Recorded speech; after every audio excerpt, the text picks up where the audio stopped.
In 2015, 2,824 children's lives were taken by gun violence in the U.S., and 13,000 more were injured by firearms. Now, the Second Amendment to the United States Constitution should be revised and changed in order to be more restrictive by banning open carry, creating a more restrictive standard for background and mental health checks, and having extensive training requirements to own and operate a firearm. Now, I've lived in Oklahoma for most of my life, where open carry is fully legal, and it is very easy for almost anyone to own a firearm, so I have grown up around guns my whole life, and I've seen firsthand the damage that they can do. Now, a more restrictive change to the Second Amendment of the United States Constitution will help better protect the citizens of the United States. First, I'll explain how gun violence is a massive problem in the U.S. that needs a proper solution. Second, I will explain what should be changed in our current Second Amendment in order to achieve this solution.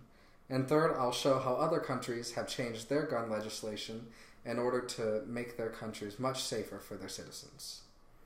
Now first, gun violence is an enormous problem in America that needs a proper solution. As of November 2018, there have been more than 1,600 mass shootings since the Sandy Hook shooting. Now that number is much too high for just over 6 years. There's on average one mass shooting per day in the U.S., and a mass shooting being an event in which more than 4 people have been shot. But mass shootings do not even make up most of America's gun-related violence. In 2016, there were a total of 39,000 firearm-related deaths. Data shows that states with more gun ownership also have more deaths involving firearms. But homicide isn't even the biggest problem. Gun-related suicide claims more lives than gun-related homicide. This is why there should be extensive mental health exams before you can own or operate a firearm. Now second, this problem could be solved by a more restrictive change to the Second Amendment of the United States Constitution. Quote, in states with increased gun availability, death rates from gunshots for children were higher than in states with less availability, unquote, from the Children's Hospital of Philadelphia. Now, there's no good reason why almost any person should be able to walk around with a firearm on their person wherever they go. It can potentially put everyone around them at risk at any given moment. Now, this amendment should produce a more restrictive standard for background and mental health checks.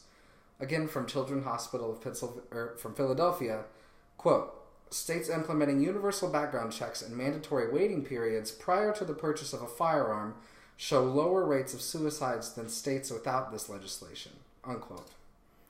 It should not be as easy to own a gun as walking into a gun show, buying a high-powered firearm in minutes with no background check at all, and then walking out the door with your new, nearly military-grade weapon.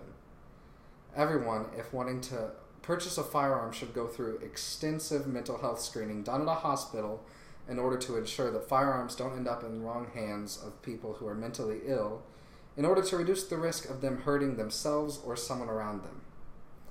Also, this amendment should create a more restrictive standard for training requirements. A firearm should be treated similarly to a car. This includes the proper licensing, registration, training courses, inspections, insurance, etc. The firearms should not end up in the hands of those who have no idea how to use them. They are an extremely deadly tool, and if the owner is not trained properly, the risk of injury or death increases exponentially.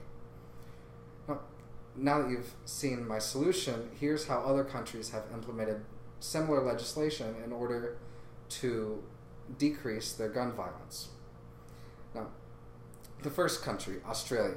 After a mass shooting in 1996, Australia created a gun buyback program that, quote, bought and destroyed more than 600,000 automatic and semi-automatic weapons and pump-action shotguns, unquote, from The Independent. Now, this cut gun death totals almost in half over the next few years. And there's still plenty of people in Australia who have guns, and that just goes to show you that you can have a country that owns a lot of guns, but as long as they're well regulated, then you won't have as many problems. Now, another country is Japan. Now, Japan only has on average about 10 gun deaths per year. And, quote, they must attend an all-day class, pass a written test, and achieve at least 95% accuracy during a shooting range test, unquote, from The Independent. They also have to pass very extensive background checks and mental health exams. And they also limit the type of guns allowed to citizens to only shotguns and air rifles. Now, if the U.S. were to follow the leads of countries like Australia and Japan and UK and Norway and all these other countries with more well-regulated gun legislation, then our country would be a much safer place. We wouldn't have the need to do such things as active shooter drills in our elementary schools. Mass shooting shouldn't be a regular occurrence in America. Now, today I've explained why there should be a revision of the U.S.'s Second Amendment of the Constitution in order to be more restrictive by banning open carry, creating a more restrictive standard for background and mental health checks, and having extensive training requirements to own and operate a firearm. You've heard that gun violence is an enormous problem in America that needs a proper solution. And you have heard about my solution to fix this problem. And you can see how similar legislation has worked tremendously in other countries to decrease gun violence rates. Gun violence is a massive problem in our lives here in America currently, but we can change that by contacting our representatives to show them that we need change immediately so that no more innocent lives are lost to this senseless violence.